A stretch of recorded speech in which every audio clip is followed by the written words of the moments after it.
Assalamualaikum warahmatullahi wabarakatuh teman-teman. Lama nggak bikin video. Jadi sebenarnya ada banyak hal yang saya lakukan sama motor saya yang nggak banyak-banyak amat sih. Tapi ada beberapa update yang saya lakukan pada motor saya. Yang pertama itu dari belakang saya beli bracket box ya, walaupun bekas ya, jadi bracket box New Yamaha Scorpio dari Kucai. Saya belinya bekas dengan harga yang lumayan murah.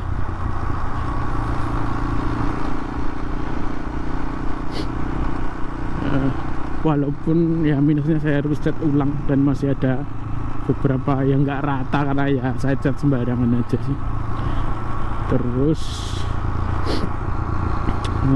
apalagi ya, karburator. Jadi saya itu sempat ganti karburator gara-gara yes, pokoknya karburator yang kemarin udah masalah, ya udah beliin aja yang baru sekalian biar nggak masalah dan biar nyaman kalau pergi kemana-mana. Nah, berikutnya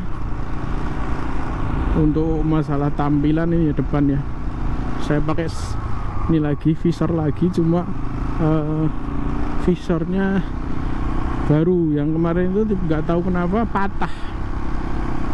Jadi langsung terus saya ganti sih, ada selang berapa bulan gitu tanpa visor. Terus nyari-nyari apa ya kira-kira yang cocok. Ya sebenarnya sih kalau yang cocoknya itu cocok untuk lampu bulatnya, tapi kalau cocok untuk Scorpio-nya kan jelas tidak, karena custom ya pasti. Nah, nyari-nyari untuk lampu bulat itu ngelihat punyanya ini Yamaha XSR. Nah, banyak itu pilihannya, cuma ya rata-rata dari yang 100 ribuan sampai 300 ribuan. Mikir bolak-balik nyari referensi gitu, kira-kira nanti kalau dipasang gimana, bisa atau enggak. Terus ya bisa atau enggaknya sih yang jelas pasti akan modif bracket ya, karena beda. Kalau yang XSR asli kan tinggal bracketnya nempel di bracket speedometer. Kalau ini kan harus tempelin ke bracket lampu. Nah, akhirnya beli yang punya XSR yang dari TGP atau Nemo gitulah ya. Nah, itu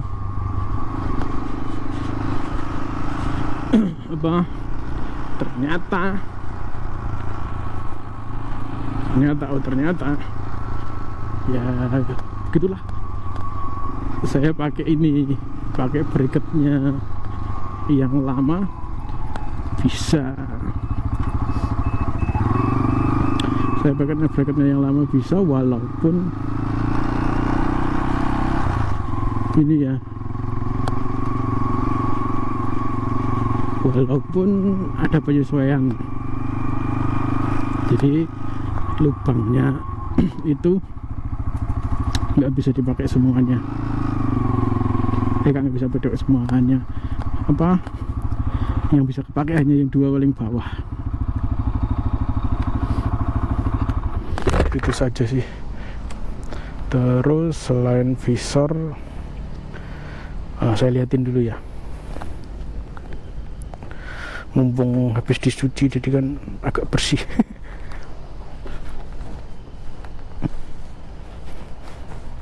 Ini bracketnya, ini Kucai aslinya. Terus ini ya visornya. Jadi bautnya itu sebenarnya cuma yang ini sama yang ini, yang atas ini nggak kepasang ke bracketnya. Dan bracketnya ini saya pakai dari visor yang lama. Oke, terus saya lagi nyobain ini juga. sennya ini punyanya X-Rite, nggak tahu tampilannya sedikit kelihatan bagus atau enggak, baru saya pasang hari ini. Punya X-Rite yang belakang saya pasang di depan, cuma saya belinya bukan yang ori, saya belinya yang merek Win, lumayan tapi ada. Jadi tampilannya sedikit kayak gitu. Terus apa lagi ya? Itu tadi karbu udah ya, karbunya saya ganti yang baru, lumayan itu harganya, orinya Scorpio. Terus oh ya, ini apa, holder ini sama ini. Saya kan kemarin sempat ganti itu yang pakai variasi, cuma tidak nyaman karena saya harus berkorban aki. Maksudnya berkorban aki, pakai saklar variasi itu harus memaksa saya untuk mengubah jalur lampu motor ini jadi boleh dibilang apa ya, ini apa, semi motor lampunya di apa, arus lampunya itu diubah ke harus ke DC karena keterbatasan saya ya, keterbatasan apa, kemampuan saya, pengetahuan saya. Jadi kan karena apa, di sana nggak ada, di saklarnya itu kan nggak ada switch, ada lampu, ada switch jauh dekatnya, cuma jadi satu sama pas beam, dan itu memaksa, sepengetahuan saya sih, pengetahuan saya dan senalar saya harus pakai ini relay. Nah, relay yang 5 kaki. Nah, relay 5 kaki itu digunakan untuk apa? Jadi relay 5 kaki itu digunakan untuk memfungsikan lampu jauhnya. Jadi kan ketika tombol, kan ada tombol on off nya, tombol on nya lampu itu dinyalakan, otomatis relay akan mengalirkan arus ke kaki yang nyambung ke lampu dekat. Nah, terus nanti giliran switchnya lampu jauhnya diaktifin, dia akan trigger ke jalur relaynya, trigger ke jalur yang lampu jauh. Nah, itu berhubung saya tahunya relay DC ya, dan ini si Scorpio itu kan aslinya kelistrikannya masih kelistrikan anu sih, lampunya, lampu yang arus listrik yang mengarah ke lampu itu kan masih AC dari spool ya, AC walaupun voltage-nya kecil, jadi 12 sampai 15 volt gitu. Nah, ternyata itu kalau dipakai buat trigger relay itu nggak bisa, nggak mampu, karena ya DC dimasukin ke kumparan, AC dimasukin ke kumparan nggak bisa jadi magnet katanya. Kayak nggak tahu sih, itu pengetahuan saya seperti itu. Jadi nah, kita kan saya harus memaksa untuk semi DC, alias mengubah jalur lampunya ke aki. Nah, itu saya ngerasa berapa bulan pemakaian, 2 bulan atau 3 bulan gitu, 2 bulanan lah, kok akinya kayaknya ada masalah nih, tekor. Akhirnya saya balikin lagi dan saya balik pakai switchnya yang kiri ini, punyanya Fiction lagi. Hanya saja saya ngide tuh, nyari yang kanan, apa, switch kanannya yang ada tombol tambahan, ada nggak sih? Nah, ketemulah ini punyanya R15 atau Fiction R atau New yang Fiction yang baru yang ada switch hazardnya. Wah, dengan PD-nya hanya berdasarkan, wah ini pasti bisa, ini pasti bisa, ini pasti bisa. Berdasarkan analisa dari gambar dan sebagainya, akhirnya saya belilah. Nah, masalahnya muncul setelah barangnya datang. Ternyata ini tuh kabelnya berbeda. Cut off-nya si Scorpio itu satu tombol tapi 3 kutub. Jadi ketika dia disambungkan, dia akan menyambungkan eh, jalur ground dari kabel yang ada di bodi ke tombol starter. Ketika di apa ngomongnya apa ya, ya karena kill switch itu apa cut off itu kan run sama off gitu ya. Kalau run itu dia menyambungkan itu negatifnya dari ini dari aki ke tombol starter. Nah, baru kalau di off kan itu akan memutus itu dan melakukan pengiriman menyambungkan tadi apa groundnya itu negatifnya itu ke CDI. Nah, jadinya ketika misalnya mesin nyala terus di CDI nya dikasih arus negatif kan dianggapnya nggak dapat arus, udah dia jadi mati gitulah.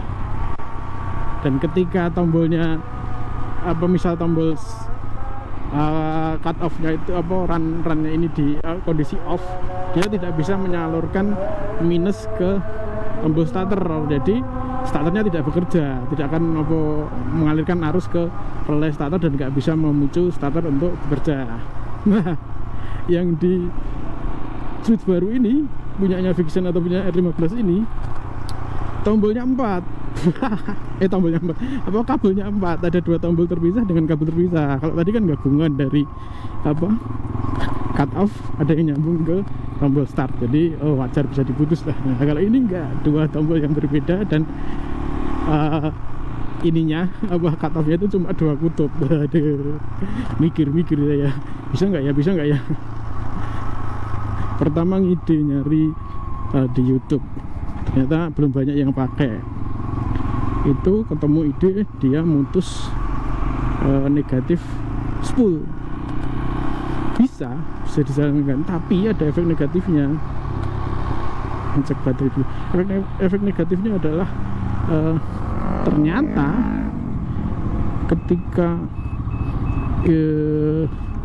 cut off nya itu di off kan, jadi mesin mati, tombol starter dipencet, itu masih memicu siapa dinamo starternya itu untuk nyala dan menimbulkan percikan di kutub negatif aki. Nah, jadi kan saya jadi ini kan, jadi apa, wah kok gini, kayaknya ada yang konsep jadinya kan itu kan. Nah, akhirnya saya bongkar lagi, nggak jadi saya pakai cara itu. Terus nanya-nanya di grup sama teman-teman bengkel, difungsikan aja kayak biasa nih. Jadi akhirnya tombol start tombol cut off nya ini digunakan untuk mengirimkan negatif ke CDI saja. Jadi tapi akhirnya logikanya jadi terbalik. Jadi kalau saklarnya nyambung itu mesin mati, alias kan nyambungnya dari min nyambung ke CDI kan, itu jadi mati. Nah, tapi kalau terbuka itu jadi nyala. Jadi fisiknya akhirnya kebalikan di ininya. Kalau di on ke tanda on ini malah mesinnya mati, tapi kalau di off ke mesinnya bisa di start. Nah, saja masih ada efeknya juga, tapi tidak seburuk yang tadi. Yang tadi kan sampai membuat percikan di kutub negatif toh, yang ini tidak. Jadi ketika ini cut off-nya disambungkan, mesin mati, itu tombol starter masih bisa dipencet dan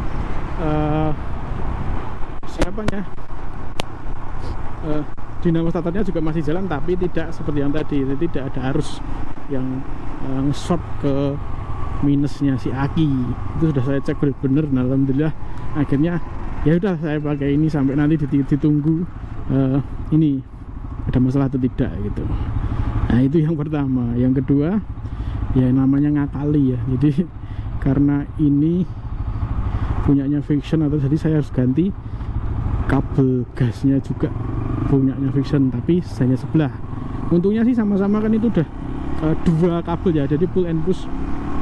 Nah, kabel yang belakang itu bisa saya pakai punyanya Vision, yang depan tetap pakai punya Scorpio, karena kalau pakai punya Vision semuanya ternyata tidak kurang panjang, karena stang saya pakai yang panjang kan, jadi butuh kabel yang lebih panjang. Nah, selesai kan itu tadi masalah switch cut off selesai, terus kabel gas juga selesai. Sekarang tinggal pemungsian ini saklar hazardnya untuk saya pakai sebagai itu switch lampu. Ini juga menimbulkan masalah lagi. Berhubung sini cuma ada on off, berarti hanya bisa satu lampu yang saya nyalakan. Maksudnya kan lampunya itu aja jauh dekat, nah hanya bisa lampu dekat yang saya nyalakan. Saya harus mikir lagi biar caranya supaya bisa nyalain lampu jauhnya. Jadi yang dekat kan yang putih, yang jauh yang kuning. Gimana caranya nyalainnya? Nah, akhirnya balik lagi ke konsep yang pertama dari mengganti pakai tombol variasi saklar yang variasi kemarin, pakai relay lagi. Hanya saja saya harus memikirkan bagaimana caranya mengubah sinyal lampu jauh yang masih AC ke DC, dan akhirnya cari Google. Ternyata selama ini ada yang langsung mengkonversi AC full ke DC, tapi tidak pakai ganti spool ataupun ganti ganti kiprok. Jadi menggunakan dioda bridge itu orang, atau dioda kiprok. Nah, pikir saya mereka berani, yang di YouTube itu pada berani menggunakan itu untuk mengkonvert arus lampu utama. Jadi lampu utamanya diganti mau pakai LED. Nah, caranya kan juga harus DC kan harusnya, akhirnya dikonvert pakai dioda itu. Nah, mereka aja berani, dan itu untuk lampu utama, sedangkan saya butuhnya hanya untuk pemicu trigger relay. Jadi switch di relay ketika lampu jauh saya nyalakan, dia mengirimkan ke relay agar memindahkan yang tadinya lampu dekat ke lampu jauh untuk lampu tembaknya. Saya kira harusnya nggak masalah, ini berani. Toh lampu jauh dan lampu tembak saya itu kan pemakaiannya nggak sering, paling juga kalau malam, dan itu pun nggak selalu. Dan lampu jauh kan cenderung jarang dipakai, kecuali di tempat yang gelap dan nggak kelihatan, nggak ada orang sama sekali di depan gitu ya. Nah, akhirnya saya coba itu, saya belilah dioda bridge. Nanti saya kasih tahu wujudnya seperti apa. Cukup simpel sih sebenarnya dioda bridge itu. Di situ ada beberapa macam juga. Saya lihat aja dua yang sering dipakai itu, yang pakai dioda sisir maupun yang dioda kiprok. Kalau dioda sisir itu tipis kayak IC itu, kalau dioda kiprok itu agak tebel, kayak apa ya ngomongnya, ya kayak kiprok gitu, cuma mirip kiprok kayak gitu. Jadi ada 4 kaki, 2 source AC sama 2 output DC plus minus, dan lumayan gampang sekali itu. Jadi saya tinggal bikin kabel, colokin ke, kalau saya pakai ini ya, ambil kabel yang untuk indikator lampu jauh. Nah, itu saya cabang jadi 2, satu ke lampu indikator, satunya ke dioda bridge tadi. Nah, itu arusnya yang plus dan dari situ, yang minus dari mainnya lampu juga. Terus akhirnya plus minusnya saya sambungin ke relay. Nah, itulah yang akan memicu ke lampu jauhnya. Hanya saja karena ini adalah konversi dari AC yang ngikut spool, nah, akhirnya dia tetap kayak voltasenya naik turun, tidak stabil, ngikutin putaran spoolnya. Walaupun sudah DC tapi ngikutin putaran spool. Nah, ya alhamdulillah sih tidak terlalu bermasalah di kasus saya, karena ya itu tadi, lampu jauhnya jarang dipakai dan nggak sering-sering amat. Dan ternyata ketika masalahnya itu cuma di awal saja. Ketika pertama memindahkan ke lampu jauh itu baru dia kayak ada flicker, kadang lampu dekat lampu jauh, tapi begitu digas ya udah lampu jauh terus. Lagi nyari cara-cara yang supaya bisa untuk menyetabilkan itu dengan apa, katanya sih pakai nambah dioda lagi sama kapasitor. Itu yang baru saya coba. Oke lah teman-teman, sedikit update dari saya mengenai motor saya. Terima kasih sudah menyimak video saya. Wassalamualaikum warahmatullahi wabarakatuh.